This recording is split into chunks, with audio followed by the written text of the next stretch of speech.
கல்லூரிகளுக்கு சென்று y y COC போன்ற வகுப்புகள் எடுத்துக்கொண்டிருக்கிறாங்க. இத்தகைய சிறப்புமிக்க அம்மா அவர்களை நடுவராக இருந்து இதை சிறப்பாக நடத்தி கொடுக்குமாறு ஸ்மார்ட் இயக்குநரகத்தின் சார்பில் கேட்டுக்கொண்டு உங்களிடமிருந்து விடைபெறுகின்றேன். வாழ்த்துக்கள். வாழ்க வளமுடன். வாழ்க வையகம், வாழ்க வையகம், வாழ்க வளமுடன். குரு வாழ்க, குருவே துணை. இந்த இனிமையான மாலை வேளையிலே சிறப்பான பட்டிமன்ற நிகழ்வை கண்டுகளுக்கு இருக்கும் இருபால் சான்றோர்களை வணங்கி காவல் பாருங்கள் சொல்றாங்க. ஆனா மனித குலமானது தன்னைத்தானே எடுத்துக் கொள்வது உரியாக இருக்கிறது. ஆமா தானங்க? ஏன் அப்படி இருக்குன்னா, புலம் கவர்ச்சியில் இருக்கும் போதும் சூழ்நிலை கவர்ச்சியில் சிக்கும் போதும் தான் என்ன செய்யறேன்னு தெரியாம செஞ்சுட்டு இருக்காங்க. இப்படியே பழக்கத்தால் உந்தப்பட்டு அதே வேலையை செஞ்சுட்டு இருக்காங்க. அப்படி செய்யறவங்க முதலிடம் வகிக்கிறவங்க யாருன்னா குடி போதைன்னு சொல்றாங்க. மகிழ்ச்சி சொல்றாங்க, நீ குடித்த முதல் மதுவும் சிகரெட்டும் உன்னுடைய காசுல வாங்கினது இல்லைன்ட்டார். காலேஜ் போனா ஃபர்ஸ்ட் பசங்களை பார்த்து நான் சொல்றது வந்து, கிளாஸ் எடுத்த பிறகு தம்பிகளா ஒரே சிரிப்பு தாங்காது. நீங்க குடிக்கிற சிகரெட்டும் மதுவும் பொதுவா சொல்றேன்னு சொல்லிடுவாங்க. ஏன் நீங்க சொல்லி நம்மள மாட்டோம்? பொதுவா சொல்ற மகிழ்ச்சி சொல்லியிருக்காங்க, உங்க சொந்த காசுல சூனிய வைக்கிறேன்னு சொல்லுவாங்க. உடனே மச்சான் கரெக்டா சொல்ற மாதிரி தெரியுதுன்னு திருப்பி பார்ப்பாங்க. டேய் உன் மைண்ட் வாய்ஸ் கேக்குதான்னு சொல்றது. இப்ப மகிழ்ச்சி என்ன அடுத்தது சொல்றாங்க,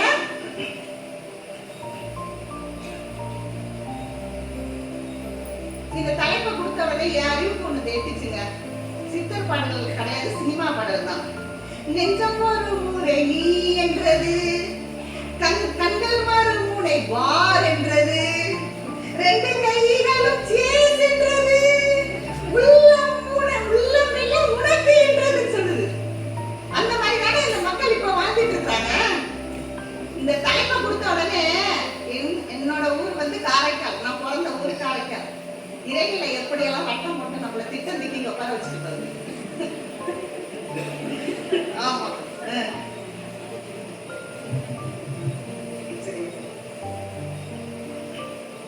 இன்னொரு பக்கம் சொல்றாங்க லஞ்சம் ஊழல். இது எதனால அதிகரிக்குதுன்னு சொல்றாங்க பாருங்க. தான் வசதியா வாழணுமா, ஒரு பேராசை. 50,000 சம்பளம் கொடுத்தா பத்தாதான், 1,00,000 கொடுத்தா இன்னும் வசதியா வாழணும், ஊர்ல நல்ல பேர் எடுக்கணும், புகழோட வாழணும், எவங்க காசுல வாழணும். லஞ்சத்துல தனக்குன்னே ஒரு தனி இடத்த பிடிக்கணும் சமுதாயத்துல. பின்னாடி போலீஸ் போன பிடிச்சு போடலன்னா அது கூட தெரிய மாட்டேங்குது. இந்த இருவேறு தலைப்புகளை பேச வராங்க. முதல்ல உலக அமைதிக்கு தடையாக இருப்பது குடி போதை தான். இந்த தலைப்புல பேச வரவங்க எஸ் கௌசல்யா அவர்கள் துணை பேரரசராக இருக்கிறாங்க. எம்எஸ்சி யோகா முடிச்சிருக்கிறாங்க. திருப்பூர் மண்டலத்தை சார்ந்தவங்க. விஜயமங்கலம் தவமத்துல இருக்காங்க. 5 வருடமா மனவள கலையில சர்வீஸ் பண்ணிட்டு இருக்காங்க. பள்ளிகளுக்கு சென்று பிடிசி கிளாஸ்லாம் எடுக்கிறாங்க. இப்படிப்பட்ட பெருமைக்கு அம்மாவை அன்போடு அழைக்கிறோம். பிறக்குது அப்படின்னா அந்த குழந்தை வந்து எத்தனையோ பிரச்சனையினால பிறக்குது தெரியுங்களா? அது குடிப்பழக்கத்துக்கு அடிமையா இருக்கிறதுனால வீசிங், நுரையீரல் பிரச்சனை இதோடயே பிறக்குதுங்க. லஞ்சம் ஊழல் செய்யறவங்களுக்கு இருக்கிற மரியாதை கூட இந்த நாட்டுல குடிப்பழக்கத்தில் இருக்கிறவங்களுக்கு கிடையாதுங்க. ஏன்னா லஞ்சம் ஊழல் பண்றவங்க வந்துட்டு, அதாவது ஒரு பெரிய போஸ்டிங்ல இருப்பாங்க. அவங்க வந்துட்டு எப்பவுமே ஒரு 4 பேர்த்தோட வருவாங்க. அவங்க வரும்போது நல்லா கூடி கும்பிடு போடுவாங்க. அப்ப அவர் வந்து ஒரு காரை விட்டு இறங்குறாரு, விஸ்குன்னு ஒரு கல்லு தட்டுது அப்படின்னா அவரு கீழே விழறாரோ இல்லையோ, விழறக்கு போற இடத்துலயே அந்த 4 பேர் சேர்ந்து வந்து குடிக்கிறதுக்கு வர்றாங்க. இதே ஒரு இடத்துல ஒரு போதைப் பொருளுக்கோ குடிப்பழக்கத்துக்கோ அடிமையான ஒரு குடிமகன் வந்துட்டு என்னைக்கோ ஒரு நாள் குடிச்சிருப்பாரு, அதை இன்னொருத்தர் பார்த்திருப்பாரு, உண்மையாலுமே வண்டியில போய் கீழே விழுந்துடுறாரு. அந்த இடத்துல போய் அவர் வந்து தூக்கி விட மாட்டாருங்க. ஏன்னு பார்த்தா இவன் அன்னைக்கே தண்ணி போட்டு ஆடிட்டு இருந்தவன் தானே அப்படின்னு சொல்லி நினைச்சுக்குவாரு. அப்ப அந்த இடத்துல ஒரு தனி மனிதனுக்கு இருக்கக்கூடிய சுயமரியாதை அப்படிங்கிறது வந்து கிடையாதுங்க. போதைப் பொருள் கடத்தல்ல வந்துட்டு அநீதி வந்து நாட்டுல அதிகமா நடந்துட்டு இருக்குதுங்க. இப்ப வரக்கூடிய ஊடகங்களிலும் செய்தித்தாள்களிலும் பார்த்தா பெரும்பாலும் இளைஞர்கள் தானுங்க பாதிக்கப்படுகிறாங்க. அதாவது சாதனை புரிய வேண்டிய வயதில் கூட சோதனைக்கு உள்ளாக இந்த தலைமுறையினரு. போதைப் பொருள், குடிப்பழக்கம் இதை திரைப்படங்களில் இருந்து முற்றிலுமாக அகற்றப்பட வேண்டும் அப்படிங்கிற கருத்தை வந்து முன்வைக்கிற நடுவர் அவர்களே. அருமை அருமை. இப்பழக்கத்துல ஈடுபடுறவங்க வந்துட்டு தன்னுடைய குடும்பத்தினருக்கு தெரியாமலேயே வந்து ஊடகங்களை வந்து தவறான வழியில பயன்படுத்துறாங்க. அந்த இடத்துல வந்துட்டு குடும்ப அமைதி அப்படிங்கிறது இல்லாத போகுது. இது மகரிஷி அவர்களோட கருத்துல இருந்து வந்தவனா பஞ்சமலா பாதகங்களை செய்யறதுக்கு வந்துட்டு தூண்டுதலாக இருக்குதுங்க நடுவர் அவர்களே. நடந்த சம்பவங்க.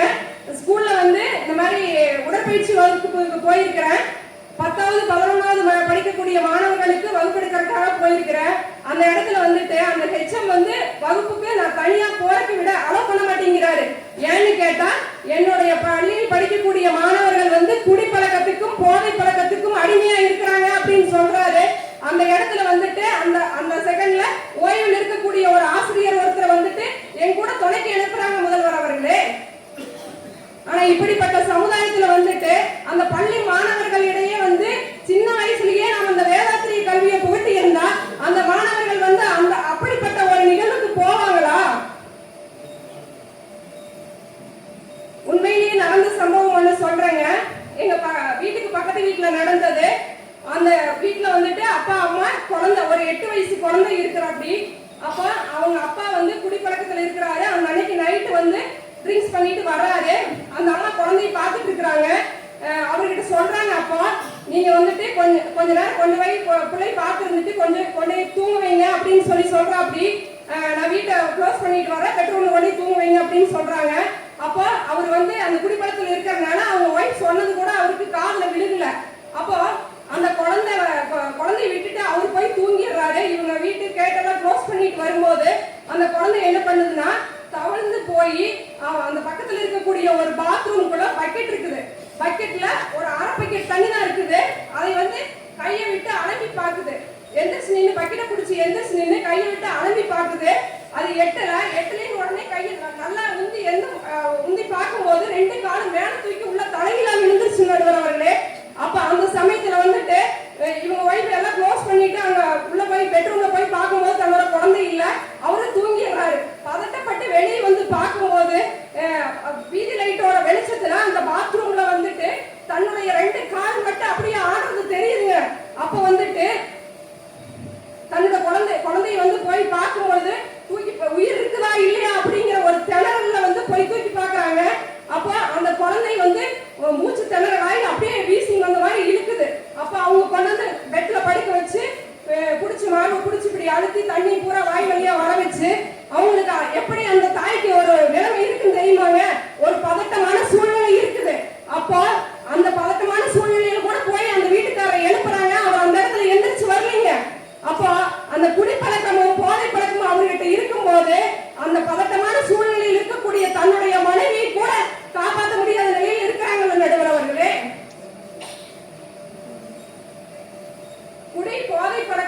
குடி போதை பழக்கத்தினால செய்யக்கூடிய தவறுகள் வந்து லஞ்சம் கொடுப்பவர்கள் வந்து செய்த தவறுகள், லஞ்சம் கொடுக்கறதுனால அந்த தவறுகள் வந்து மறைக்கப்படுதுங்க.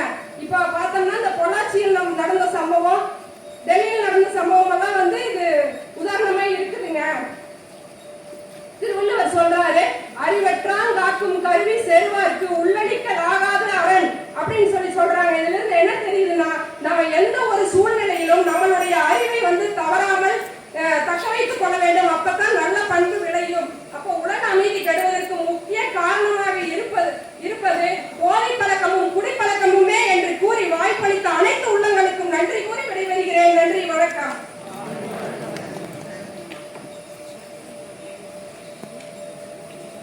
குடிப்பழக்கத்தால மதி கெட்டு மானம் கெட்டு போகுதுன்னு சொல்றாங்க. எவ்வளவு பெரிய விஷயம் இது! சாதாரண விஷயம் கிடையாது.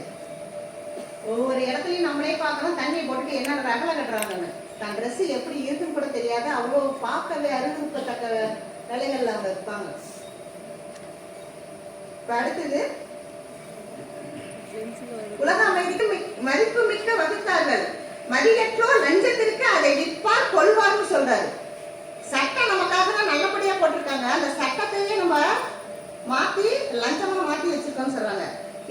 இந்த லஞ்சத்தை பத்தி பேசுறதுக்கு கரூரை சேர்ந்த டாக்டர் திருமூர்த்தி ஐயா அவர்கள், எம்காம் எம்ஏ யோகா முடிச்சிருக்காங்க, எம்பி பிஹெச்டி அக்குபஞ்சர் டாக்டரா இருக்கிறாங்க. கடந்த ஆண்டு ஞானாசிரியர் விருது பெற்றாங்க. மனவள கலையில 20 வருடமாக சேவை செய்து கொண்டிருக்கிறார்கள். இலங்கை, துபாய், மலேசியா, தாய்லாந்து போன்ற நாடுகளுக்கு சென்று மகிழ்ச்சியின் கருத்துக்களை சொல்லிக் கொண்டிருக்கிறாங்க. அங்க துணைத் தலைவரா இருக்காங்க, அறங்காவலரா இருக்கிறாங்க. மகிழ்ச்சியை பத்தின கவிதையில 2 நூல் எழுதியிருக்கிறாங்க. இவங்க இப்படி சிறப்புமிக்க ஐயா அவர்களை பேச அழைக்கிறோம்.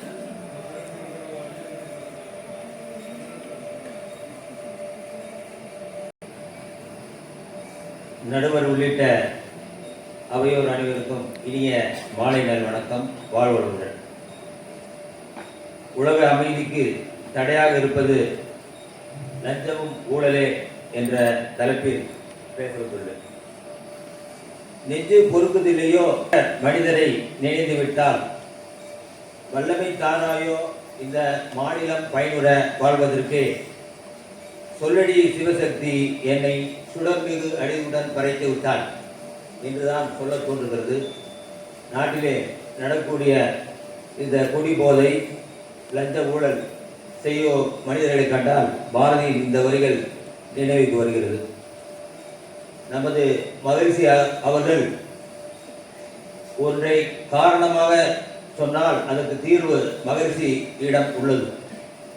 நமது உலக சமுதாய சேவா சங்கத்தில் உலக அமைதிக்கான 14 அம்ச திட்டங்களை மகிழ்ச்சி கொடுத்து உலகுக்கு வழிகாட்டியுள்ளார். போரில்லா நல்லுலகம், பொருட்துறை சமநீதி, நேர்மையான நீதிமுறை என 14 அம்ச திட்டங்களை உலகுக்கு வழங்கிய மகான் வேதாத்திரி மகிழ்ச்சி, உலக அமைதி கண்ட வேதாத்திரி மகிழ்ச்சி அவருடைய அவையிலே இந்த தலைப்பிலே பேசுவதற்கு வாய்ப்பளித்ததுக்கு நன்றி. உலக அமைதிக்கு தடையாக இருக்கக்கூடிய இந்த காரணங்கள் நேர்மையின் எதிர்ப்புறம் லஞ்ச ஊழல்.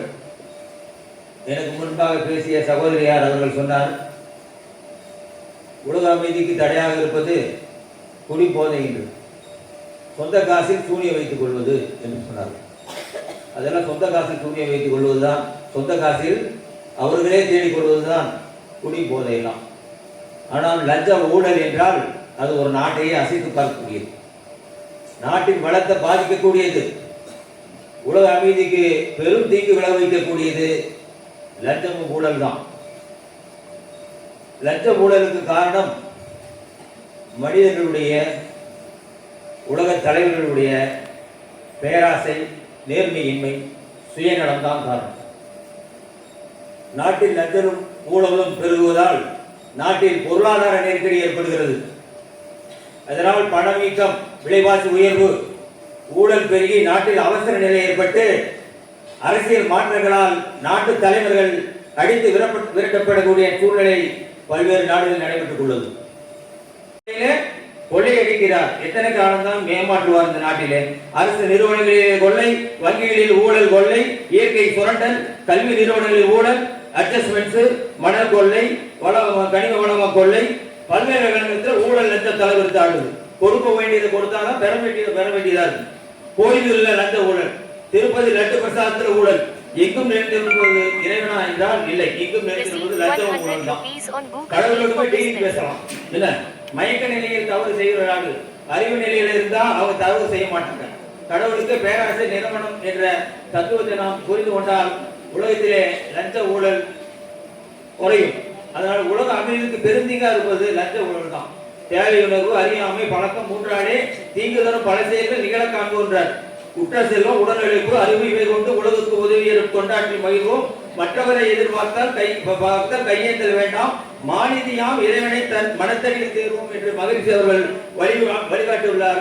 இதை உலக தலைவர்களும் ஆட்சியாளர்களும் தனி மனிதனும் புரிந்து கொண்டால் நாட்டில் லஞ்ச ஊழலும் குறையும், நமக்கும் அமைதி ஏற்படும். புதியோர் பண்பாட்டு உலகுக்கு வேண்டும், அவரவர்கள் அறிவின் ஆற்றலினால் உடல் உழைப்பால் வாழ்வதே முடிவும். மதி பிறந்து மற்றவர்கள் உடல் மனம் உடல் வருத்தமா லஞ்ச ஊழல் பெருக்குவதற்கு பெரிதும் காரணமாக இருக்கிறது. இந்த உலக அமைதிக்கு பெரிதும் காரணமாக லஞ்ச ஊழல் தான் தலைவிரித்தாடுகிறது.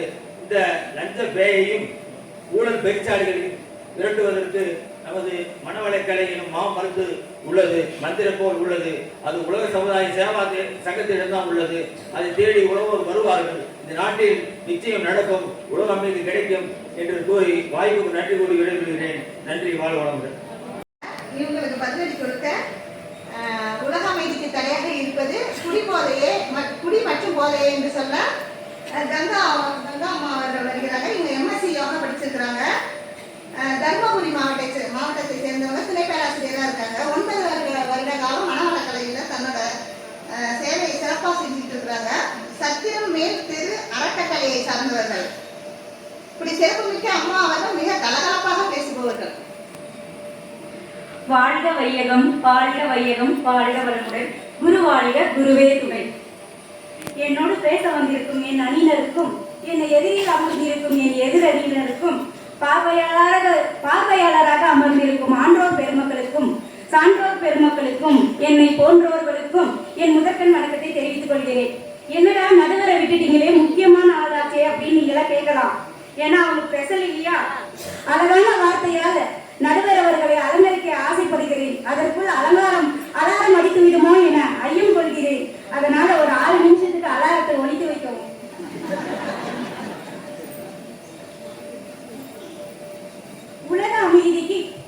உலக அமைதிக்கு தடையாக இருப்பது குடி மற்றும் போதைப் பொருளே என்ற தலைப்பில் வாதிட வந்திருக்கிறேன் உங்களின் சார்பாக. எல்லாருக்கும் ஒரு பழமொழி தெரியுங்க. அது என்ன மொழினாக்கல, தெய்வம் நின்று கொள்ளும், அரசன் அன்றே கொள்வான் அப்படின்ற பழமொழி எல்லாருக்கும் தெரியும். இப்போ ஒரு புது மொழியை தெரிஞ்சுக்கிறாங்க. நல்ல சாராயம் நின்று கொள்ளும், கள்ள சாராயம் அன்றே கொள்ளும். இதுக்கு உதாரணம் நம்ம கள்ளக்குறிச்சியில் நடந்த சம்பவம் எல்லாருக்குமே தெரியும். குடிப்பழக்கம் உள்ளூர் பிரச்சனை மட்டும் இல்லைங்க, உள்நாட்டு பிரச்சனை மட்டும் இல்லைங்க, உலகளவுல பிரச்சனையா இருக்கு. ஐயா சொன்னாரு, லஞ்ச ஊழல் மட்டும்தான் உலகத்தையே ஆட்டி படிக்குதுன்னு சொல்லிட்டு. குடிப்பழக்கம் உள்ளூர் பிரச்சனைன்னு சொல்லிட்டு சின்ன லெவல்ல முடிச்சுக்கினாரு. ஒரு குடும்பத்துல ஒருத்தன் குடிபோதையினால பாதிக்கப்பட்டானாக்குல அது அவனை மட்டும் பாதிக்கிறது இல்ல, அந்த குடும்பத்தையே பாதிக்குது. அப்படியே கொஞ்சம் தள்ளி வச்சு பார்த்தோம்னாக்குல அந்த தெருவையே பாதிக்குது. அதையும் கொஞ்சம் தள்ளி வச்சு பார்த்தோம்னாக்குல அந்த பகுதியே பாதிக்குது. அதையும் கொஞ்சம் தள்ளி வச்சு பார்த்தோம்னால அந்த சமுதாயமே பாதிக்குது. அதையும் கொஞ்சம் தள்ளி வச்சு பார்த்தா நாடு உலகம் மீட்டு ஒரு சின்ன விலையிலிருந்து உலகளால பாதிக்கப்படுகிறதுங்க இந்த குடிபோதையினால பாதிப்பு. நம்ம குரு சொல்லியிருக்காரு, ஐநூறுக்க பண்பாட்டுல புதியதோர் பண்பாடு உலகுக்கு வேண்டும், போதை பொய் புகை ஒழித்து அமல் செய்வோம். சில இடங்களில் குடியை மதுபானமாகவும் பல இடங்களில் லிக்யூடாகவும் பயன்படுத்துகிறார்கள் அவரவர் வசதிக்கு ஏற்ப. ஏன்னா குடிகாரன் சொன்னா ரொம்ப கோவப்படுறாங்களாம். ஏன்னா அவர்களை மது பிரியர்கள் என்று அன்போடு அழைக்கப்படுகிறது. தனி மனித நிம்மதிக்கு பெரிதும் தடையாக இருப்பது குடிபோதையே. தனி மனிதன் என்று மது பிரியர்கள் பாட்டிலை குடித்துவிட்டு அப்படியே எனக்கு என்ன வந்ததுன்னு சமூகத்தில் ஒரு பிரச்சனையாவே அது எங்கனாலும் தூக்கி எறிஞ்சுறாங்க. இதனால வனவிலங்குகளும் நிறைய பொது சுகாதார கேடும் இருக்குது. ஏன்னா அவன் தன்னிலை மறந்து என்ன நடக்குதுன்னே தெரியாம எதை எங்க போட்டோன்னு தெரியாம எங்கெங்கயோ போட்டு விடுறான். மது பிரியர்கள் அவர்களோட மட்டும் நிற்கிறது இல்லைங்க, தான் கெட்டா தான் குடியும் சேர்ந்து கெடுக்கணும்னு கால்நடையும் விட்டு வைக்கிறது இல்ல. ஜல்லிக்கட்டு காலையெல்லாம் நம்ம கேள்விப்பட்டிருக்கோம். அதனால கால்நடைக்கு சரக்கை ஊத்துடா, இன்னும் எக்ஸ்ட்ராவா அது வேகமா ஓடும், நம்ம காலதாண்டா ஃபர்ஸ்ட் இடத்துல வரும்னு சொல்லிட்டு கால்நடைக்கு சரக்கை ஊத்தி விட்டுறாங்க. லஞ்சம் ஊழல் பெருகுது. இப்படி இருக்கும்போது நீ ஏன் மது பழக்கத்துக்கு குடிப்பழக்கத்துக்கு நீ தலைப்பு எடுத்துன்னு சொல்லுவீங்க? நான் சொல்றேங்க, என் குடும்பம் குடி போதையால பாதிக்கப்பட்டதுனாலதான் நான் இந்த தலைப்பையே எடுத்து வந்திருக்கேன். என் அப்பா எனக்கு 5 வயசுல நீச்சல் கத்து கொடுத்தாருங்க. 6 வயசுல சைக்கிள் ஓட்ட கத்து கொடுத்தாரு. 7 வயசுல என்ன பஸ் ஸ்டாண்ட்ல விட்டுட்டு தனியா நீயே வந்து சேருன்னு சொல்லிட்டு தைரியத்தையும் தன்னம்பிக்கையும் ஊட்டி வளர்த்தாரு. அவர் ஒரு காலகட்டத்துல குடிப்போதைக்கு ஆளாகிட்டு சின்ன மனஸ்தாபம் தாங்க, பேசினாவே தீர்ந்துடும். ஆனா பேசுற நிலைமையில அவர் இல்ல. ஒரு நெப்போலியன் உள்ள போனாவே 10 நெப்போலியன் மாதிரி ஆக்ஷன் கொடுப்பாரு. சின்ன வாக்குவாதத்தினால தூக்கு போட்டு இறந்துட்டாருங்க. என்னோட 11வது வயசுல என் அப்பா இறந்துட்டால என் அம்மா ரொம்ப கஷ்டப்பட்டு எங்க 3 பேரையும் வளர்த்தாங்க. அது என் கண் முன்னாலே இருக்கு. எனக்கு என்னடா சின்ன வயசுல எல்லா விஷயத்தையும் சொல்லி கொடுக்குறாரு என் அப்பான்னு பார்த்தா 13வது வயசுல கடவுள்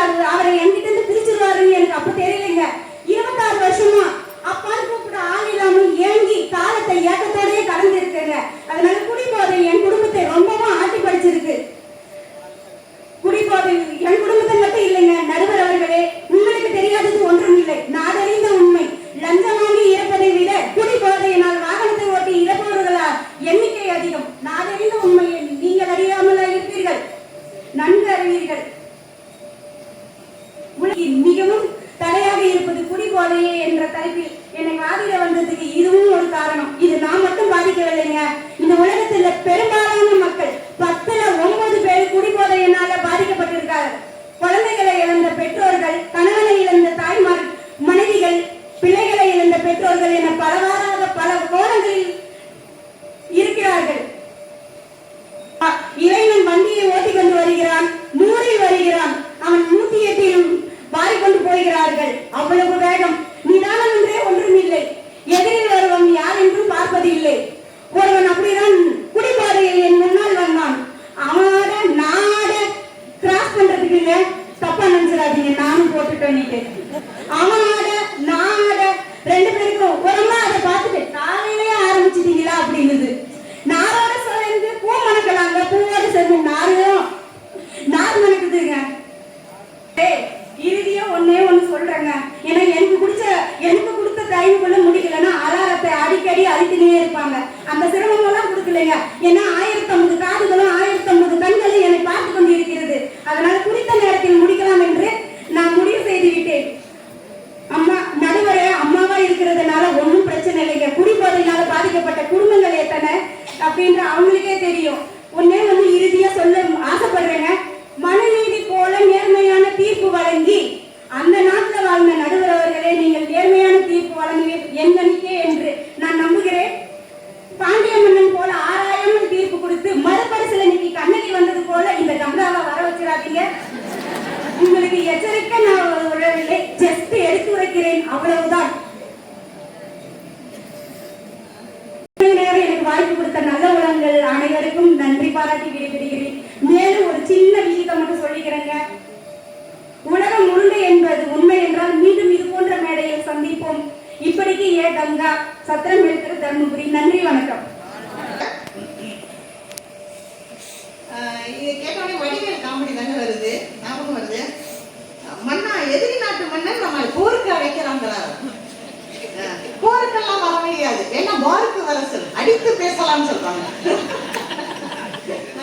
அப்படி சூழ்நிலை இப்ப மாறி இருக்குங்கிறாங்க. நல்ல பல கருத்துக்களை எடுத்து சொன்னாங்க. குடும்பத்துல எவ்வளவு பிரச்சனை ஆகுது, அப்பாவை எப்படி இழந்தாங்க, கஷ்டப்பட்டாங்க, எல்லா வகையும் அருமையா எடுத்து சொல்லியிருக்கிறாங்க. இதற்கு பதில் சொல்ல எதிரணியில அடுத்ததாக உலக அமைதிக்கு தடையாக இருப்பது லஞ்சமே என்ற இதுல பேச வந்திருக்காங்க. சத்தியவேணி அம்மா. வாழ்க வளமுடன். குரு வாழ்க, குருவே துணை. சிந்தையை உடல் நலத்தை சீரமைத்து உய்வித்த குருவே வாழ்க. அவையில் உள்ள அனைவருக்கும் இனிய மாலை வணக்கங்களும் வாழ்க வளமுடன் என்ற வாழ்த்துக்களையும் கூறி எனக்கு தெரிந்த கருத்துக்களை உங்களுடன் பகிர்ந்து கொள்ள விரும்புகிறேன். எதிரணியினர் நடுவரமா அவர்களே, எதிரணியினர் தலைப்பை தப்பா புரிஞ்சுட்டாங்கன்னு நினைக்கிறேங்க. நீங்க சொல்லுங்கம்மா. உலக அமைதி கெடுவதற்கான காரணம் மது போதையா அல்லது லஞ்ச ஊழலான்னு தான் கேட்டாங்க. ஆனா இதுக்கு முன்னாடி பேசின அந்த அம்மா சொன்னாங்க, இறந்தவர்களோட எண்ணிக்கை லஞ்ச ஊழலால அதிகம் இல்ல, மது போதையால தான் அதிகமா இருக்குது அப்படின்னு எடுத்து வச்சுட்டு போயிருக்கிறாங்க. அவங்கள இன்னொரு தடவை தெளிவா தலைப்பு படிச்சு பார்க்க சொல்லுங்கம்மா. சரி, நம்மளுடைய தலைப்புக்கு வந்துடுறாங்க. நடுவர் அவர்களே, லஞ்சம்னா என்ன, ஊழல்னா என்னங்கம்மா? கோயிந்தா கோயிந்தா. லஞ்சம்னா என்ன? எல்லாரும் ஒரு வேலையை செய்வோம், அந்த வேலைக்கான ஊதியம் கொடுப்பாங்க. நம்மளுக்கு அந்த ஊதியம் பத்தாம நம்ம செய்யற வேலைக்கு அதிகப்படியா நம்ம வாங்குற உள்ளீடுக்கு பேர் தானே லஞ்சம். ஆமாங்களா? இப்ப லஞ்சம்னா என்ன? செய்யற வேலைய செய்யாம இருப்பதற்கும், செய்யாத வேலைய செஞ்சுட்டேன் அப்படின்னு காமிக்கிறதுக்கும், இல்ல செய்ய வேண்டிய வேலையை கொஞ்சம் காலம் தாழ்த்தி செய்யறதுக்கும் நம்ம வாங்குற உள்ளீட்டுக்கு தானங்கம்மா லஞ்சம்னு பேரு. எடுத்துக்காட்டா, நிறைய கட்டப்படாத கட்டடங்கள் கட்டப்பட்டதா கணக்கு காமிக்கிறாங்க, போடப்படாத பாலங்கள் போட்டிருக்கிறதா சொல்றாங்க, போடப்படாத ரோடுகள் போடப்பட்டதா கணக்கு காமிச்சிருக்கிறாங்க. கட்டடத்துக்கான மெட்டீரியல்ஸ் எல்லாம் சரியான முறையில் இல்லாம தரம் குறைஞ்சதை உபயோகித்து கட்டடம் இடிந்து விழுற நிலையில நிறைய கட்டி இருக்கிறாங்க. கட்டடம் கட்டுறக்கே அந்த இடம் தகுதி இல்லைன்னு தெரிஞ்சு அந்த இடத்துல கட்டி இருக்கிறாங்க. இதெல்லாம் இதுக்கெல்லாம் வாங்குற உள்ளீடுக்கு தான் லஞ்சம்னு சொல்றோம் நாம, இல்லைங்களா? இப்ப லஞ்சம் எதுக்காக வாங்குறோம்? நம்ம சொகுசான வாழ்க்கையை வாழ்றதுக்கும், சுகபோகங்களை அனுபவிப்பதற்கும், நம்ம ஆசைப்பட்டதையெல்லாம் வாங்கணும், நம்ம ஆசைப்பட்டதையெல்லாம் செய்யணும், ஆசையை சீரமைக்காம நினைச்சதையெல்லாம் செய்யணும், சுகபோகமா வாழணுங்கிறதுக்காக காசு பணம் அதிகமா தேவைப்படுது, இல்லைங்களா? அதுக்காக வாங்குறது தான் லஞ்சம். இப்ப லஞ்சம் வாங்குறோம் அப்படின்னா அதை யாருக்காக வாங்குறாங்க? அவங்களுடைய தலைமுறையினர், அவங்க வாரிசு, அவங்க உறவினர்கள் எல்லாம் அனுபவிக்கணும் அப்படிங்கறதுக்காக வாங்குறாங்க. இப்ப அந்த லஞ்சத்தால நம்ம அனுபவிக்கிற சுகபோகங்கள் மட்டும் நமக்கு சொந்தம் இல்லைங்க. அந்த லஞ்சத்தை வாங்குறதால கர்ம வினை குடிப்பதிவும் சேர்ந்து நம்மளுக்கு வருது இல்லைங்களா? அது அவங்களுடைய சந்ததியினரையும் தொடருதுன்னு சொல்லணுமா? அப்புறம் எதிர்வினர் பேசினாங்க பார்ட்டி பார்ட்டி பார்ட்டின்னு சொல்லிட்டு. ஏதாவது நடுத்தர மக்கள் ஏழை குடும்பத்தை சேர்ந்தவங்க வேலைக்கு போயிட்டு வந்து பார்ட்டி கொண்டாடுற நிலைமையா இருக்கிறாங்க. அவங்க குடும்பத்தை நடத்துறதுக்கே அந்த வருமானம் போதுமானதா இல்ல. அப்ப பார்ட்டி கொண்டாடுறாங்கன்னா அங்க அவங்களுக்கு அளவுக்கு மீறின பணம் புலங்குதுன்னு அர்த்தம். அந்த பணம் எப்படி கிடைச்சதுங்கம்மா? லஞ்சத்தால தானே கிடைச்சது. அந்த லஞ்ச பணத்தினாலதான் அவங்க குடிக்கிறாங்களோ ஒழிய அதனாலதான் உலக அமைதி கெடுத ஒழிய குடியினால இல்ல, லஞ்சத்தினாலதான் உலக அமைதி கெடுதுங்கிற கருத்தை ஆணித்தனமா நான் வெளிப்படுத்துறேங்கம்மா. சொல்லியிருக்கிறாங்க உலக அமைதி வேணும் அப்படின்னா அது தனி மனிதன்கிட்ட இருந்துதான் கிடைக்குது அப்படின்னு சொல்லி. இப்ப நம்ம லஞ்சம் எங்கிருந்து தொடங்குதுங்கிறீங்க? நம்ம வீட்டுல இருந்துதாங்க தொடங்குது. கண்ணா நீ கடைக்கு போயிட்டு வரையா, நான் உனக்கு இடி செஞ்சு தரேன். பாப்பா நீ இடி செய்யறியா, நான் உனக்கு அடி வாங்கி தரேன். எங்க நீங்க இடி பண்ணிடுறீங்களா, நாங்க அடி பண்றோம் அப்படின்னு சொல்லி நம்ம குடும்பத்தில இருந்தே ஆரம்பிச்சிடுறோம். அப்ப குழந்தைங்க மனசுல பிற்காலத்துல வேலைக்கு போகும்போது ஒரு கடமையே அவங்க வேலையை செய்யணும்னா அதுக்கு நம்ம ஏதாவது எதிர்பார்க்கலாமோ அப்படின்னு அவங்க மனசுல பதிஞ்சிருதுங்க.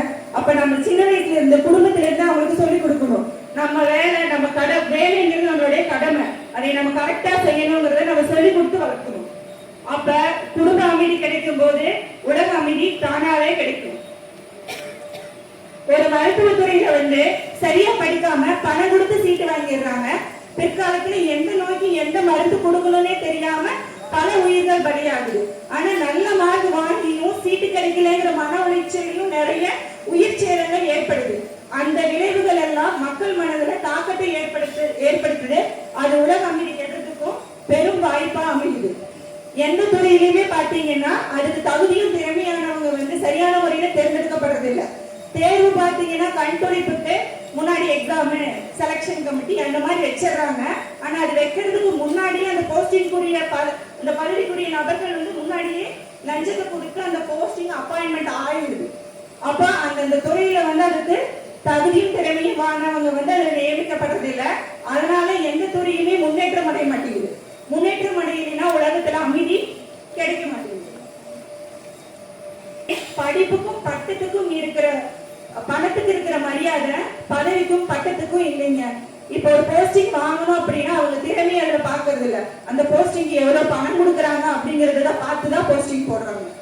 இதுக்கு ஒரு கவி மாதிரி ஒண்ணு, ஊழல் என்பது தனி மனிதனை மட்டும் பாதிக்கும் சாதாரண சமூக நோய் அல்ல, ஒட்டுமொத்த தேசத்தின் வளர்ச்சியையும் முற்றாக உடைக்கும் மரணப்படுக்கையில் சாய்த்துவிடும் கொள்ளை நோய் அது. நமது அத்துணை அங்கங்களையும் இன்றைக்கு ஊழல் சீல் பிடித்து அழுகி குறையோடி கிடைக்கிறது. அதை நாம் மனவளக்கலை கொண்டு சரி செய்வோம். Corruption now it's a profession. கரப்ஷன்னா லஞ்சம்ங்க. லஞ்சம் இப்போ ஒரு வேலையாவே போயிட்டு இருக்கு. Corruption now it's a profession. It's spreading like a infection. Corruption infection மாதிரி பரவிட்டே போயிட்டு இருக்கு. we need a solution. நம்மளுக்கு அதுக்கு ஒரு சொல்யூஷன் தேவைப்படுது. அதுதான் என்னன்னா that is a meditation. எனவே லஞ்ச ஊழலால் தனி மனிதனின் மரியாதையும் சுயமரியாதையும் கெடுகிறது. அதனால் லஞ்சம் ஊழல் தவிர்ப்போம், தலை நிமிர்ந்து நிற்போம். வேதாத்திரியம் என்னும் ஆலமர விருதின் துணை கொண்டு. நடுவர் அம்மா அவர்களே, போதை பழக்கத்தை பற்றி பேசினதை கண்டு மயங்கி தவறான தீர்ப்பை வழங்காம சிந்தித்து நல்லதொரு தீர்ப்பை வழங்குவீர்கள் என்று நம்பி அமர்கிறோம். வாழ்க வளமுடன். நன்றி. எனக்கு ஒரு டவுட் இங்க பேசுனது, டாஸ்மாக்ல இருக்கிறவங்க எல்லாருமே இப்ப லஞ்சம் வாங்கிட்டு தான் போய் குடிக்கிறாங்களோ? புதுசா இருக்கு இது. என்று பேச வந்துட்டு வராங்க உமா மகேஸ்வரி அம்மா. எம்ஃபில் படிச்சிருக்கிறாங்க, எம்ஏ யோகா முடிச்சிருக்காங்க, திரைப்பேராசிரியராக இருக்காங்க அரக்கோணத்துல.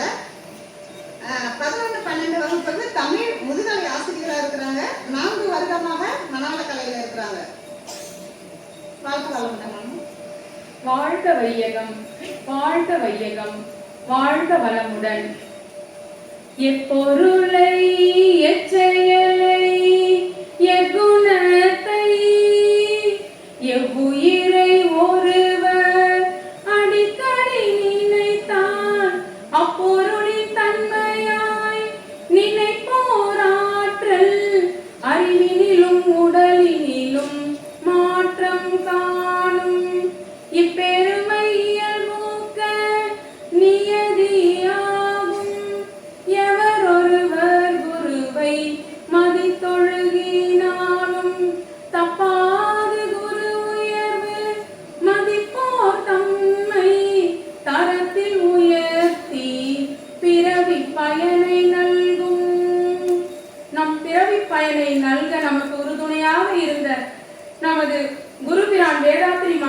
அவர்களை வணங்கி வேதாத்ரி மகரிஷி குருவின் திருவுருவாய் மேடையில் அமர்ந்திருக்கும் சான்றோர் பெருமக்களை வணங்கி இந்த நிகழ்வினை ஏற்பாடு செய்து தந்த அனைத்து சான்றோர் பெருமக்களையும் வணங்கி என் எதிரே அமர்ந்திருக்கும் வேதாத்திரிய விருதுகளான சான்றோர் பெருமக்கள் அனைவரையும் வணங்கி அனைவருக்கும் வாழ்க வளமுடன் என்ற வாழ்த்துக்களை தெரிவித்து, ஈன்று புறந்தருதல் என் தலை கடனே, சான்றோன் ஆக்குதல் தந்தைக்கு கடனே. என்னை ஈன்று புறம் தந்த என் தாயை வணங்கி என்னை சான்றோனாக்கி சான்றோர் அவையில் பேச உறுதுணையாக இருந்த என் தந்தையை வணங்கி, இருந்தமிழே நருந்தமிழே உன்னால் இருந்தேன், இமையோர் விருந்தமிழம் என்றாலும் வேண்டேன், இமையோர் விருந்தமிழம் என்றாலும் வேண்டேன். என் தாய் தமிழை என் உயிரிலே உணர்விலே கலந்து என்னை வாழ வைத்துக் கொண்டிருக்கும் என் தாய் தமிழை வணங்கி என் உரையை தொடங்குகின்றேன். நடுவர் அவர்களே, 2000 ஆண்டுகளுக்கு முற்பட்ட காலகட்டத்திலேயே கல்லுண்டு கழித்தல் அப்படின்னு ஒரு கலாச்சாரம் இருந்தது. 2000 ஆண்டுகளுக்கு முற்பட்ட காலத்துல. ஏன்னா அந்த காலகட்டத்துல போர் வீரர்கள் அவங்களுடைய உடல் காயம் அவங்களுக்கு தெரியாம இருக்கிறதுக்காக கல் வழங்கப்பட்டது. இந்த கலாச்சாரம் என்ன ஆச்சுன்னா அப்படியே மக்கள் நடுவில் போச்சு. அவன் கல்லு குடிச்சு கழித்தாட ஆரம்பிச்சுட்டான். இதை பார்த்த வள்ளுவர் பெருந்தகை அவரால் தாங்க முடியல. உடனே என்ன பண்றாரு, கல் உண்ணாமை ஒரு அதிகாரத்தை எழுதுறாரு. அதுல முதல் குறள் என்ன சொல்றாருன்னா, எஞ்ஞான்றும் நஞ்சு உண்பவர் கல் உண்பவர் அப்படின்றாங்க. அதாவது செத்து போனவங்களும் தூங்குறவங்களும் ஒண்ணு. தூங்குறவங்க எழுந்துக்கலன்னா செத்து போனதா அர்த்தம். தூங்குறவங்க நீண்ட துயில், மன்னிக்கணும், செத்து போனவங்க நீண்ட துயில், தூங்குறவங்க குறுகிய துயில், ரெண்டும் ஒண்ணு. எப்படின்னா, அதாவது கல் உண்பவர்களும் நஞ்சு உண்பவர்களும் ஒண்ணு. ஸ்லோ பாய்சன், கொஞ்சம் கொஞ்சமா உன்னை சாகடிக்கும். அதனால அந்த கல் என்ற அந்த மது போதைக்கு அடிமையாகாதீங்க. 2000 ஆண்டுகளுக்கு முற்பட்ட காலத்திலேயே வள்ளுவர் பெருந்தகை சொல்லியிருக்காரு. அதாவது ஒரு தமிழ் ஆசிரியராக தினம் தினம் நான் சந்திக்கும் பிரச்சனை இது. மாணவர்கள் கையில மது போதை பொருள் இருக்கு. காலையில ஒரு மாணவர்களை உட்கார வச்சு பாடம் நடத்தி அவங்களுக்கு அந்த கேள்விகளை படிக்க வச்சு தெளிவா அவனை எழுத வச்சு அவ்வளவு பாடுபட்டு மதியானம் தேர்வு வைக்கிறேன்.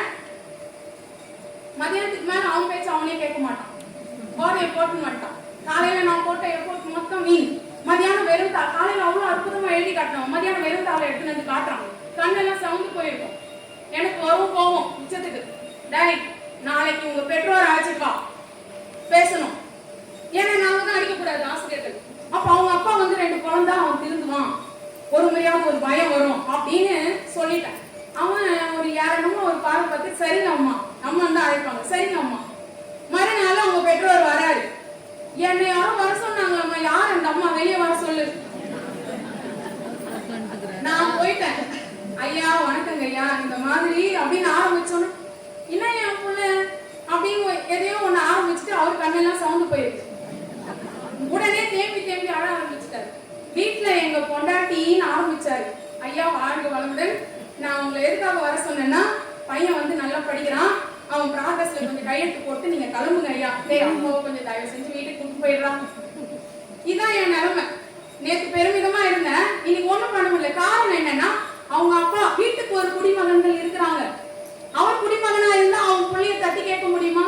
அதை பார்த்து அவன் வளர்ந்துட்டு இருக்கான். நீ ஏன்டா போதை சாப்பிடறன்னா, நீ ஏன்டா குடிக்கிறான்னு திருப்பி கேட்பான். இது தினம் தினம் நாங்கள் பட்டு கொண்டிருக்கின்ற சவால். அதாவது குடி போதைக்கு அடிமை ஆகிறவன் என்ன செய்யறான்னா, அவனுக்கு என்ன செய்யறன்னு தெரியல. ஒரு நாய் ஒண்ணு பசியோட சுத்திட்டு இருக்கு. 2 நாளா அதுக்கு உணவு கிடைக்கல, அலைஞ்சு திரிஞ்சிட்டு இருக்கு. அப்புறம் அதுக்கு ஒரு காஞ்சி போன எலும்பு கிடைச்சது. கிடைச்சோன்னா விடுமா அது? அவ்வளவுதான், அலைஞ்சுக்கிட்டு அந்த எலும்பை கடிக்குது முடியல, காஞ்சி போயிருக்கு. கடிச்சு முடிச்சோன்னு ஒரு குறிப்பிட்ட காலகட்டத்துல அதோட உதடு கிழிச்சுட்டு ரத்தம் கொட்டுது. அந்த ரத்தத்தை அது சுவைக்குது. அது என்ன நினைச்சிட்டு இருக்குன்னா, அந்த எலும்பு துண்டுல இருந்து ரத்தம் வந்திருக்கு, அதுதான் சுவையா இருக்குன்னு சுவைச்சுக்கிட்டே இருக்கு. கடைசியா தான் தெரியுது அதுக்கு உதடு கிழிச்சு வலிக்குது. ஐயோ இவ்வளவு நேரம் நம்ம ரத்தத்தை தான் நம்ம சுவைச்சிட்டு இருப்போம். அது போலதான் இந்த மதுபான மருந்துபவர்கள், போதைக்கு அடிமையானவர்கள் அவங்களுடைய ரத்தத்தை குடிச்சிட்டு இருக்காங்கன்றது தெரியாது. காலம் உணர்த்தும். சீக்கிரமா உணர்த்துனா அவங்க அதை விட்டு வெளியே வரலாம். தாமதமா உணர்த்தினா அவங்க வாழணும்னு நினைக்கும் போது வாழ்க்கை அவங்க முன்னாடி இருக்காது. 30 வயதுல அவன் திருந்தணும்னு நினைக்கிறான், 20 வயதுல அவன் அடிமை ஆயிட்டான். 10 ஆண்டு என்ன ஆகும், உள்ள இருக்கிற கிட்னி லங்ஸ் மொத்தம் போயிட்டு இருக்கும். சரி, அவங்களுக்கு அறிவுரை சொன்னா திருந்திடுவாங்களா? காலையில அவ்வளவு அறிவுரை சொல்றேன் மாணவர்களுக்கு. மது அருந்துவது கேடுப்பா, மது அருந்ததுனால வீட்டுக்கும் நாட்டுக்கும் கேடு, உன்னுடைய நுரையீரல் பாதிக்கப்படும், கல்லீரல் அழுகி போகும். இவ்வளவு அறிவுரையும் சொன்னா அவன் அப்படியே திருந்திடுவானா? இதையும் வள்ளுவர் நகைச்சுவை சொல்வாரு. மது அருந்துறவங்களுக்கு நீ அறிவுரை சொன்னா அது எது போன்றது? என் அறிவுக்கு அப்பதான் உரைச்சது, நாம இவ்வளவு நேரம் பேசுறது வீணு அப்படின்னு. என்ன அப்படின்னு சொன்னா, கலித்தானை காரணம் காட்டல், கீழ் நீர் குளித்தானை தீத்துறையற்று. கலித்தானை காரணம் காட்டல், அதாவது மது அருந்துவனுக்கு நீ அறிவுரை வழங்குவது என்பது எப்படிப்பட்டது என்றால், தண்ணிக்குள்ள விழுந்த ஒருத்தனை தீப்பந்தம் வச்சு தேடுறதுக்கு சமம். தண்ணிக்குள்ள விழுந்த ஒருத்தனை தீப்பந்தம் வச்சு தேடுறதுக்கு சமம். இவ்வளவு நேரம் நீ பேசினதெல்லாம் வீணு. அப்ப இது எப்படிதான் இதுக்கு சொல்யூஷன்?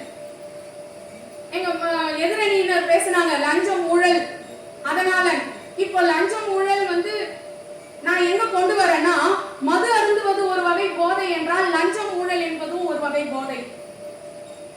அந்த போதைக்குள்ள போனா என்ன ஆகணும்? இன்னும் வேணும், இன்னும் வேணும், இன்னும் வேணும். அப்ப இதுவும் போதைக்குள்ளேயே அடங்கிருச்சு. அதனால நடுவர் அவர்களே பார்த்து நீங்க எதுக்கு தீர்ப்பு சொன்னாலும் எனக்கு ஒன்றும் பிரச்சனை இல்லை. ஏன்னா எல்லாமே போதை, பணம் சம்பாதிக்கிறதும் போதை.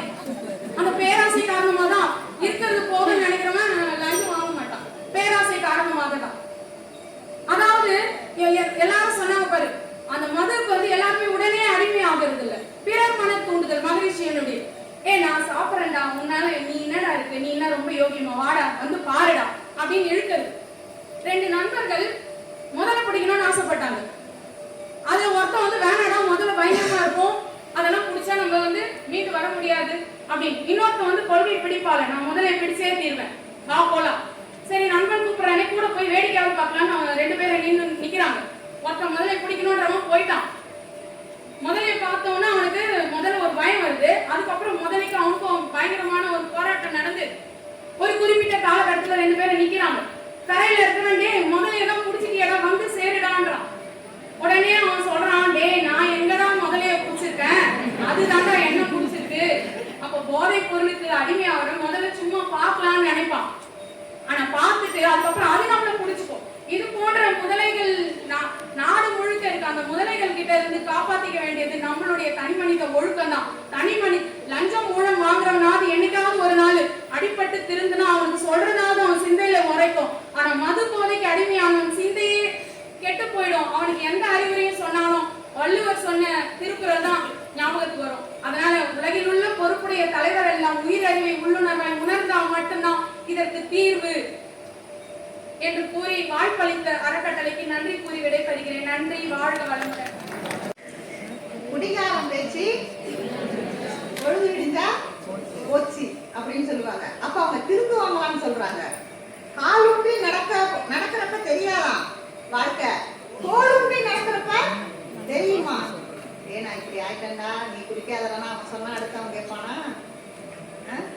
ஒரு குடிகாரன் ஒரு பொண்ணை கொடுக்குறோம். ஃபர்ஸ்ட் நம்ம ஒரு நல்ல பையனா இருக்கான், பார்க்க நல்லா இருக்கான், தங்கம் மாதிரி ஜொலிக்கிறான், சூரியன் மாதிரி பிரகாசிக்கிறான், பார்க்க நல்லா இருக்கான்னு சொல்லிட்டு நம்ம ஒரு பொண்ணை பார்த்து அவங்க பொண்ணு கொடுக்குறோம். 2 வருஷம் கழிச்சு அவனை பார்த்தா தண்ணி தொட்டி தேடி வந்த கண்ணுக்குட்டி மாதிரி இருக்கிறான். தங்க குட்டின்னு பொண்ணு கொடுத்தா கண்ணுக்குட்டியா இருக்கிறான். என்ன பண்றது? அப்படி போயிட்டு இருக்கு இப்ப உலகம். எல்லாரும் பார்த்தா நல்லவங்க மாதிரியே தெரியுறாங்க, குடிக்கிறவங்களும் நல்லவங்க மாதிரியே இருக்கிறாங்க, லஞ்சம் வாங்குறவங்களும் நல்லவங்க மாதிரியே இருக்கிறாங்க.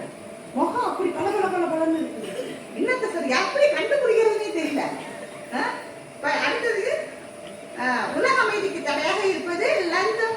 அப்ப அதை பத்தி பேச வராங்க, லஞ்சம் ஊழலை வச்சு பேச வராங்க. பாலமுருகன் ஐயா அவர்கள் எம்எஸ்சி படிச்சிருக்காங்க, கலையில இருக்காங்க, பெருந்துறையை சார்ந்தவர்கள், பொறுப்பாசிரியரா இருக்காங்க, ஈரோடு மாவட்டத்தை சேர்ந்தவர்.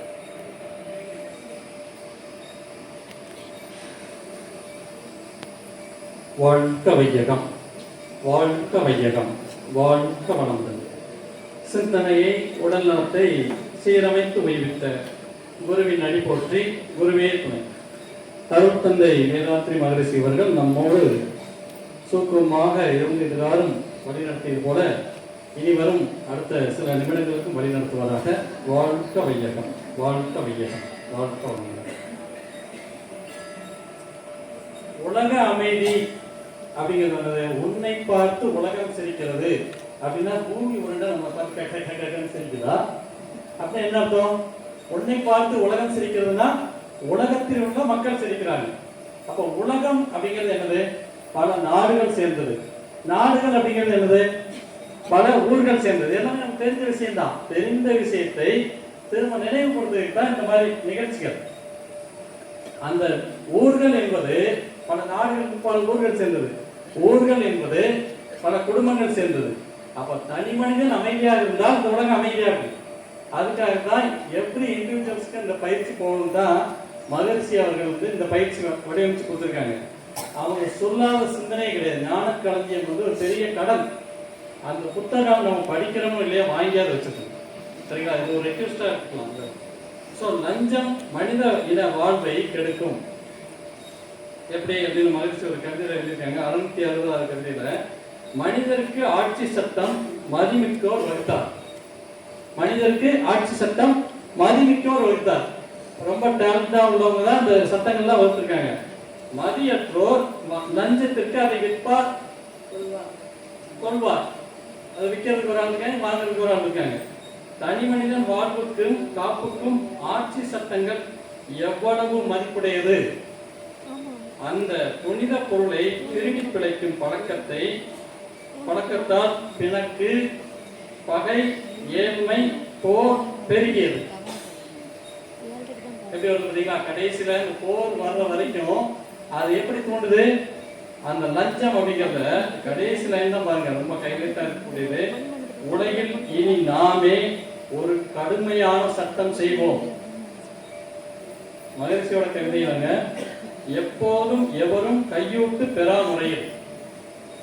நம்ம தெரிஞ்ச கவிதைகள்லாம் நம்ம மேலோட்டமா அந்த தத்துவ ரீதியா தான் நம்ம பேசிட்டு இருக்கிறோம். ஆனா அரசியல் சம்பந்தமாகவும் சினிமா சம்பந்தமாகவும் அதே மாதிரி தொழில் எப்படி செய்யணும் எல்லா விஷயமும் சொல்லி இருக்கிறாங்க. அதுல லஞ்சம் பத்தி பாத்தீங்கன்னா அவங்க சொல்லக்கூடிய வார்த்தை, இனி நாமே ஒரு கடுமையான சட்டம் செய்வோம், எப்போதும் எங்கும் எப்போதும் எவரும் கையூட்டு பெறாமுறையில். ஏன் நான் கவிதை எடுத்து மேற்கோள் கட்டுறோம்னா, நம்ம பேசக்கூடியதுல சில விஷயங்கள் தவறா கூட இருக்கலாம். ஆனா மகிழ்ச்சியோட கவிதை ஒரு எழுத்து கூட தவறா இருக்க முடியாது. மகான்களோட வார்த்தைகளை நாம் மாற்றுவதற்கு எந்த உரிமையும் இறைவன் கூட கொடுக்கவில்லை. ஏனால் இறைவனாகி பாடுகின்றேன். அப்போ அவர் வாழ்ந்த காலத்திலே அந்த அளவுக்கு இப்ப கேட்கவே வேண்டாம். சரிங்களா? இப்போ மனிதருக்கு ஆட்சி சட்டம் மதிமிக்கோர் வகுத்தார், மதியற்றோர் லஞ்சத்திற்கு அதை விற்பார் கொள்வார். தனி மனிதன் வாழ்வுக்கும் காப்புக்கும் ஆட்சி சட்டங்கள் எவ்வளவு மதிப்புடையது. அந்த புனித பொருளை திருடி பிழைக்கும் பழக்கத்தால் பிணக்கு, பகை, ஏழ்மை, போர் பெருகியது. சரியான நேரத்துல சரியான விஷயத்தை கிடைக்கிறதுக்கு தடையா இருக்கிறது எது? லஞ்சம் கொடுக்கிறவங்க ஜாஸ்தி. நாம முறையாக சரியாக கிடைக்கக்கூடிய விஷயத்தை அவசரப்பட்டு லஞ்சம் கொடுக்கறதும் தப்பு, வாங்குறதும் தப்பு. பழைய சினிமா நம்ம எல்லாரும் பார்த்துப்போம். இந்தியன் அப்படிங்கிற ஒரு படத்துல நமக்கு ஏற்கனவே நிறைய விஷயங்கள். அதுல பிரேக் இன்ஸ்பெக்டர் ஒருத்தர் தவறு பண்றாரு. அந்த பிரேக் வந்து செக் பண்றாரு, தப்பா இருக்குது. ஆனா பெர்மிஷன் கொடுத்தனால என்ன விளைவாச்சு? எத்தனை குழந்தைகள் சம்பந்தமே இல்லாம, இப்ப இவர் குடும்பமோ அவர் குடும்பமோ பாதிக்கப்படல, சம்பந்தமே இல்லாத குழந்தைகள். அந்த குழந்தைகள் குடும்ப பாதிப்பு அந்த குழந்தைகளை சார்ந்த அந்த குடும்பத்துக்கு, அந்த குடும்பத்தை சார்ந்த உறவுகளுக்கு. அந்த குழந்தைகள் பெரிய ஆளாகி 40-50 குழந்தைகள் பெரிய ஆளானா எத்தனை பேர் கலெக்டரா இருக்கலாம், எத்தனை பேர் வந்து மந்திரியா இருக்கலாம், எத்தனை பேர் வந்து பெரிய பெரிய பதவியில போகலாம். இவ்வளவு இழப்பும் நாட்டுக்கு வருதா இல்லைங்களா? அந்த நாட்டின் வருமானம் உலகம் ஃபுல்லா everything is connected to everything. You cannot pluck a single flower without disturbing a distant star. வீட்டில் இருக்கக்கூடிய ரோஜா செடிக்கும் தூரத்தில் இருக்கக்கூடிய நட்சத்திரத்துக்கு என்ன சம்பந்தம்? நம்ம நினைக்கலாம் கண்ணு தெரியாத ஒரு கவிஞன் எப்படி பாடுறாரு.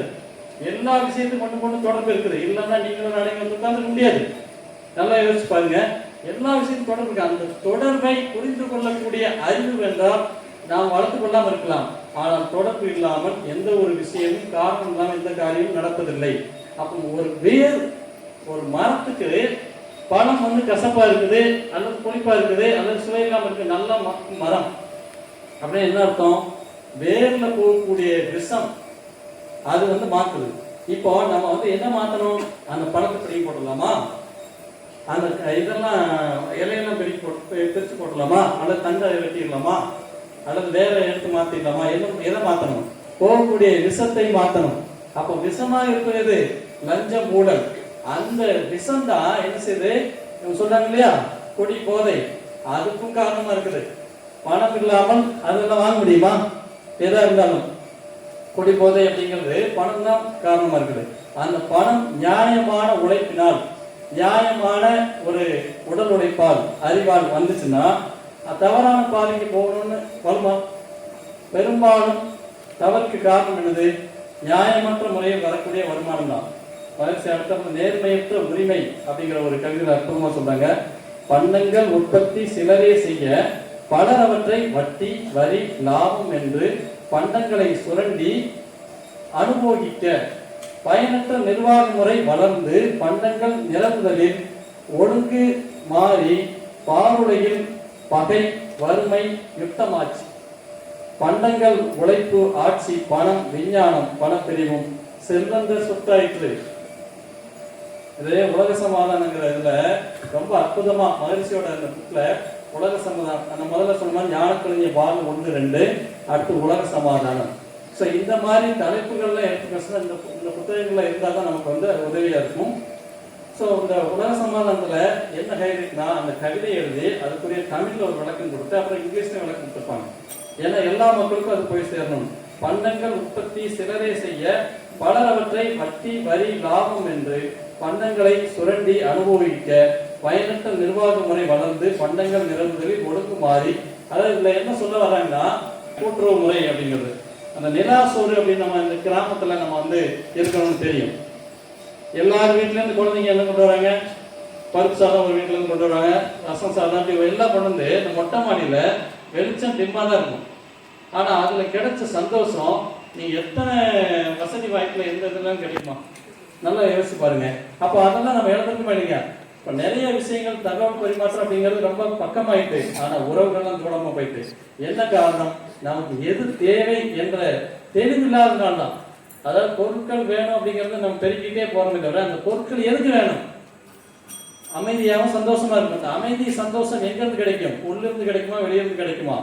ஸோ அதுக்கு தான் மகிழ்ச்சி அவர்கள் வந்து நம்மை உணர்வதற்காக, நம்மை புரிந்து கொள்வதற்காக அற்புதமான இந்த மனவளக்கலை யோகா என்ற அற்புதமான ஒரு கட்டளத்தை நம்ம கொடுத்துருக்குறாங்க. ஸோ காலம் கருதி இன்னும் ஒரு கவிதை நான் சொல்லலாம் நினைச்சேன். ஆனால் நம்ம வந்து நேரத்துக்கும் இந்த இடத்துக்கும் ஒரு மதிப்பு கொடுக்கணும் அப்படிங்கிற ஒரு அடிப்படையில், உலக அமைதிக்கு தடையாக இருப்பது பல காரணங்கள் இருந்தாலும் மிக முக்கியமான வேரிலே விஷமாக இருப்பது போல லஞ்சம் மற்றும் ஊழலே என்று கூறி இந்த தீர்ப்பையே இந்த தீர்ப்பாக வழங்குவார் என்று நான் வணங்கி கேட்டுக்கொண்டு வாழ்க்க வளமுடன் என்று வாழ்த்தி உங்கள் அனைவருக்கும் மனமார்ந்த வேரிலே விஷமா லஞ்சம். இந்த தலைப்பு வந்து நீங்க வந்து சாதாரணமா நினைச்சுக்காதீங்க. இந்த குடி போதை லஞ்சம் இதெல்லாம் நம்ம அன்றாடம் பார்த்துட்டு தான் இருக்கிறோம். அது அன்றாட வாழ்க்கையில ஒரு சாதாரண ஒரு விஷயமா நமக்கு தெரியுது. ஆனா இது உள்ளுக்குள்ள பாதிக்கப்பட்டவங்க எவ்வளவு பேர் இருக்காங்க நம்ம ஒவ்வொருத்தவங்களுக்கும் தெரியும். ஒவ்வொரு வீட்டிலையும் நடக்கும், தெருவுல நடக்கும். தெருவுல தண்ணியை போட்டு வீட்டுக்குள்ள அம்மா விட மாட்டாங்க, வெளியிலே படுத்துருவான். பரவாயில்ல, இதுவே சொர்க்க பூமி படுத்துருவோம். காலையில ஏஞ்சா நல்ல பிள்ளை மாதிரியே இருப்போம். நானா அப்படிங்குவான். லஞ்சம் வாங்கணும் சுத்தமா வெளியிலே தெரிய மாட்டான். மாமா வாங்கிட்டீங்களா, பத்தாமா உள்ள வச்சிருவோம். வெளியில தெரியுதா? ஆனா இது வெளியில தெரியுது. சமூகத்துல குடி போதை பழக்கத்துல அடிமையானவங்க, அதனால பாதிக்கப்பட்ட குடும்பம் அன்றாடம் நம்ம பேப்பர்ல பார்த்துக்கிட்டே தான் இருக்கோம். எங்கேயோ ஏதோ ஒரு இடத்துல லஞ்சம் நடக்குது, யாருமே காட்டி கொடுக்கறது இல்ல. ஏன் வேலை நடக்கணும், சீக்கிரமா நடக்கணும். ஐயா சொன்ன மாதிரி பொறுமை கிடையாது நமக்கு. அப்ப இதுக்கு என்ன செய்யலாம்? குடி போதைன்னு சொல்லி தீர்ப்பு சொல்லிடலாமா, இல்ல லஞ்சம் சொல்லி தீர்ப்பு சொல்லிடலாமா? ரெண்டுமே கொடிய விஷயம் தான். அது இந்த உலக அமைதியை கெடுக்கக்கூடிய ரெண்டு விஷயம், ரெண்டுமே பயங்கர கொடிய விஷயம். ஆனா நமக்கு இது சாதாரணமா தெரியுது. ஏன்னா லேட் ஆயிடுச்சு, டயர்ட் ஆயிட்டா நம்ம சார் கேட்க முடியல. இதை பத்தி அப்படிதான் நம்ம மனநிலை இப்ப இருக்கு. தவிர இத உள்ள ஆழ்ந்து பார்த்தா இதுல உள்ள கஷ்டம் எவ்வளவுன்னு ஒவ்வொருத்தருக்கும் தெரியும்.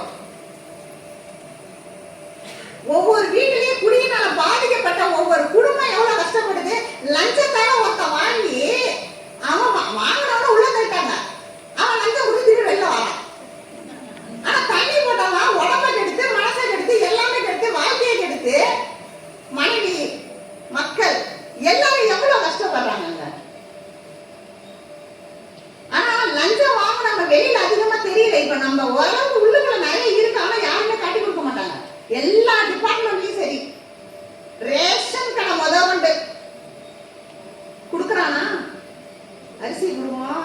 கிலோவா 30 கிலோவா தேதி 15 ஆயிடுச்சு, முடிஞ்சு போச்சுங்க. எல்லா விஷயத்திலையும் பாருங்களா, நீங்க சின்ன ஒரு விஷயத்துல பெரிய விஷயம் வளர்த்து ஆனா வெளியில தெரியாது லஞ்சம் மட்டும். ஆனா போதை வெளியில எல்லா இடத்துலயுமே தெரியும். பேப்பர்ல அன்றாடம் வந்துகிட்டே தான் இருக்கு. ஆனா அதிக பாதிப்பு வெளியில தெரியக்கூடிய அதிக பாதிப்பு மது போதைனாலதான் நமக்கு அதிகமா இருக்கு. அதனால தீர்ப்பு எப்படி சொல்லலாம்? மணி ஆயிடுச்சுங்க, சொல்லிடுங்க. உலக அமைதிக்கு தடையாக இருப்பது 2 தண்டவாளம் போல குடி போதையும் லஞ்சமுமே தான். 2மே பாதிக்குது. ஒரு தனி மனிதன் செய்யற தப்பு உலக அமைதி எல்லாமே கெடுது. அப்ப தனி மனிதன் ஒவ்வொருத்தரும் திருந்தணும். நான் ஒவ்வொரு நாளும் ஒரு கிளாஸ் எடுக்கிறப்ப நான் என்ன நினைப்பேன், ஒவ்வொரு பசங்கள்டையும், தம்பி நீ ஆசைப்படு, பேராசைப்படாத. ஏன் உனக்கு 50,000 சம்பளம் கிடைக்கும், உன் புள்ள நல்லா இருக்கும், உன் குடும்பம் நல்லா இருக்கும். ஒரு பிளாட்டுக்கு நீ 2 பிளாட் வாங்கணும். ஒரு நாளும் நீ பேராசைப்படாத தம்பி. அது நீ நிம்மதியா வாங்கி வச்சிருவ. ஆனா உன் பிள்ளைங்க நிம்மதியா இருக்காது. கடைசி காலத்துல உன் தூக்கம் வராதுன்னு சொல்லுவேன். நீங்க ஒவ்வொரு காலேஜ்லயும் ஸ்கூல்லயும் பார்த்த எக்ஸசைஸ் செஞ்சு நீங்க தயவு செய்து எக்ஸசைஸ் செஞ்சு கணக்கு காட்டுறதை நிறுத்துங்க. என்ன அடிப்படை வாழ்க்கைக்கு தேவை? மகிழ்ச்சி என்ன தத்துவத்தை கொடுத்தாங்க ஃபர்ஸ்ட். நமக்கு தத்துவத்தை சொல்லுங்க ஃபர்ஸ்ட். போய் எக்ஸசைஸ் அடுத்தது சொல்லுங்க. எதனால இந்த எக்ஸசைஸ் கொடுக்குறோம், எதனால இந்த தவத்தை நம்ம கொடுக்குறோம் உங்களுக்கெல்லாம். இளைஞர் சமூகத்துக்கு நீங்க சொல்லக்கூடிய முதல் அறிவுரையை மனவள கலைஞர் தத்துவங்களை ஃபர்ஸ்ட் சொல்லணும். போன உடனே கையை தூக்கு, அந்த எக்ஸசைஸ் எளிமையா இருக்கும், அழுக்கப்படாத. எது வேணாலும் நீங்க சொல்லிப்பீங்க, அருமையா சொல்லுங்க. ஆனா எதுக்காக இது கொண்டு வந்தது? ஒவ்வொரு டிபார்ட்மெண்ட்லயும் ஒவ்வொரு இடத்துலயும் யாருக்கு எங்க வேலை கிடைச்சாலும் நான் என் மனசுல நினைச்சுக்கிறது, யாராவது இந்த மனவளக்கலைய 1 வருஷம் டிப்ளமா கோர்ஸ் படிச்சாதான் வேலையே. எல்லா டிபார்ட்மெண்ட்லயும் இருக்கும் இது. ஒரு டிபார்ட்மெண்ட்ல எந்த சின்ன கவர்மெண்ட் வேலையில பெரிய கவர்மெண்ட் கலெக்டரா இருந்தா கூட நீங்க மனவளக்கலையில டிப்ளமா 1 வருஷம் படிங்க. வாழ்க்கை தத்துவத்தை தெரிஞ்சுங்க. மெட்டீரியல் லைஃப்க்கு நீங்க ஆசைப்படுறீங்க. வாழ்க்கை தத்துவம் இல்லாம என்ன வாழ்ந்து என்ன புண்ணியம் நமக்கு? அதனால இந்த வேதாத்திரியத்தை எந்த அளவுக்கு கொண்டு போகணுமோ அந்த அளவுக்கு நம்ம சிறப்பா ஒவ்வொரு பேராசிரியரும் கொண்டு போகணும். அந்த இடத்துல முக்கியமா காலேஜுக்கு உட்காராதுங்க. அனுபவிச்சிருக்கோம் அந்த 1 மாசமா நாங்க உட்காராதுங்க. 1/2 மணி நேரத்துக்கு முன்னாடியே போய் எப்படி பேசணும், என்னென்ன செய்யணும், கண்ணாடி பேச்சு பண்ணி அத்தனை பயிர்களும் கண்ணாடி பேச்சுக்குள்ள தூக்கி போடணும். அப்படி போட்டாதான் அது அங்க ஒழுங்கா உட்காருதுங்க. அனுபவம் எல்லாம் நான் பேசவே மாட்டேன். அப்படி பயிற்சி பண்ணிட்டு போய் உட்கார்ந்தாலும் அது கொஞ்சம் உட்காருதுங்க. கொஞ்சம் அவ்வளவு சரி. அடுத்தது பாருங்க, கரெக்டா இருப்பாங்க. அனுபவத்துல சொல்றேன். அப்புறம் சொல்லுவாங்க கடைசி நாள் தான் திருத்துவாங்க. அப்புறம் சொல்லுவாங்க நீங்க அடுத்த முறை எப்போ வருவீங்க, உன்னோட வேலை முடிஞ்சு போட்டு அடுத்த வருஷம் தான் வருவான்னு சொல்லுவாங்க. அப்ப ஒவ்வொரு இடத்துலயும் நம்ம எப்படி இருக்கணும்? இந்த மாதிரி விஷயத்த சாதாரண குடி போத இதை லஞ்ச ஊழல் ஈஸியா சொல்லிட்டு போயிடலாமா? இதை தடுக்கிறதுக்கு ஈஸியா ஆமா இதுதான் தீர்ப்புன்னு. ஆனா ஒவ்வொருத்தவங்களும் இதை உணரணும் ஃபர்ஸ்ட். இது எவ்வளவு சமூக சீர்கேட கொடுக்கணும் ஒவ்வொரு மனசுலயும் அது ஒரு வழியா வரணும். ஒரு லஞ்சம் கொடுக்க முடியாது, வேலை செஞ்சு கொடுன்னு சொல்லுங்க. அதையே சொல்ல மாட்டீங்க. ரேஷன் கடை இல்லைன்னா நான் போன் அடிச்சேன், போன் ஜீனி இல்லைன்னா அங்க 3-4 நம்பர் எழுதி வச்சிருந்தது. ஜீனி எனக்கு 2 கிலோ தர மாட்டேன், நான் போன் அடிப்பேன்னு சொன்னேன். சரிமா அடிக்காதம்மா, இங்க வாமா 2 கிலோ கொடுத்தான். நான் உங்க நிக்கிறவங்க சொல்லிட்டு ஏன் இப்படி இருக்க, இல்லைன்னா போவாதீங்க, போன் அடிக்க. நான் சொல்லிக்கிறேன் ஏமா நீ வராதம்மா, நீ எனக்கு போன் நம்பர் அவன் கொடுக்குறான். நான் ஜீனி எப்போ வருதோ அப்ப சொல்றேன், அப்ப வந்துட்டு உடனே வாங்கிட்டு போயிடுமா. 2-3 பேர் கேள்வி கேட்டாருன்னு அவன் உஷாராயிடுறாங்க. இதுவே போலீஸ் ஸ்டேஷன்ல இருந்து எல்லா இடமுமே ஐயா அரசியல் ஆனாங்க, அந்த பக்கம் போக மாட்டோம். அவனுக்கு சின்ன சின்ன விஷயங்களை நம்ம கரெக்டா இருக்கணும் ஃபர்ஸ்ட். ஒரு குடிகாரன் எப்படி இருக்கிறான், ஒரு போதைப் பொருள்ல எப்படி அவன் சிக்கி இருக்கான், இதை எப்படி நம்ம வழி நடத்தணும், எல்லா அறிவு யாருக்கு இருக்கணும்? ஃபர்ஸ்ட் அவனுக்கு இருக்கும். அவனுக்கு தான் இல்லையே. அப்ப அந்த குடும்பத்துல சார்ந்தவங்க அத்தனை பேருக்கு இருக்கணும்ல. இவனை எப்படி வழிக்கு கொண்டு வரது, வழிக்கே கொண்டு வர முடியலங்கிறாங்க. அதிக பாதிப்பு எது சமூகத்துல வெளிப்படையா தெரியக்கூடிய அதிக பாதிப்பு குடி போதையால மட்டும்தான் இப்ப அதிகமா இருக்கு. எங்க பார்த்தாலும் தர்மபுரி கதையை சொன்னாங்க, அவ்வளவு கதை பயங்கர மோசம். சின்ன பிள்ளைங்கள இருந்து ஆரம்பிக்குது. அதனால உலக அமைதிக்கு பெரிதும் தடையாக இருப்பது மறைமுகமான லஞ்சம் இருக்கு. ஆனா வெளியில யார் கொண்டு வந்தாலும் தெரியும். ஆனா கண்ணுக்கு நேரா தெரியுது எது குடி போதையா என்று சொல்லி தீர்ப்பு சொல்லிடு. இந்த வாய்ப்பு இப்போ நம்ம போட்டிருக்கிறது ஞானாசிரியர் அந்த சர்டிஃபிகேட் பழைய ஆட்களுக்கு புதிய சான்றிதழ் வழங்குவதற்காக. இதில் வந்து உங்களுடைய டீட்டெயில் நீங்கள் அனுப்பணும். ஒரு 5 விதமான டீட்டெயில் உங்களுக்கு